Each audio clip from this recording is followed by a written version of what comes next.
నమస్కారం అండి. ప్రతి ఒక్కరికి ల్యాండ్ తీసుకునే ముందు సర్వే నెంబర్ పొజిషన్లో ఉందా లేదా అని ఒక చిన్న డౌట్ ఉంటుంది కదా మీకు. ఆ డౌట్ క్లియర్ చేయడానికి ఫస్ట్ మనం ల్యాండ్ తీసుకునే ముందు కరెక్ట్ ఆ సర్వే నెంబర్కి మన ల్యాండ్కి పొజిషన్ కరెక్ట్ ఉందా లేదా సర్వే నెంబర్ని మాత్రమే చెక్ చేస్తాము. ఫస్ట్ ఆఫ్ ఆల్ చెక్ చేసేది అదే. నెక్స్ట్ పాయింట్, పట్టాదారుని పేరు రికార్డులో ఉన్న పేరు మ్యాచ్ అవుతుందా లేదా అది చెక్ చేసుకుంటాము. పహాని అడంగల్ ఆర్ఓఆర్ అన్ని క్లియర్గా ఉన్నాయా లేదా చెక్ చేసుకుంటాము. ఆ ల్యాండ్ ప్రొబిటర్ లిస్ట్లో కానీ 22A లిస్ట్లో కానీ ఉందేమో చెక్ చేస్తాము.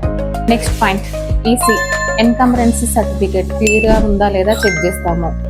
లీగల్గా రోడ్ యాక్సెస్ ఉందా లేదా కూడా చెక్ చేస్తాము. ఫైనల్గా లాయర్ ఒపీనియన్ తీసుకుంటాము. అన్ని పర్ఫెక్ట్ ఉన్నాయా లేదా చెక్ చేసిన తర్వాతనే ల్యాండ్ మీకు రిజిస్ట్రేషన్ అవుతుంది. Thank you. మరిన్ని వివరాల కోసం మా ఇన్స్టాగ్రామ్ పేజీని ఫాలో అవ్వండి.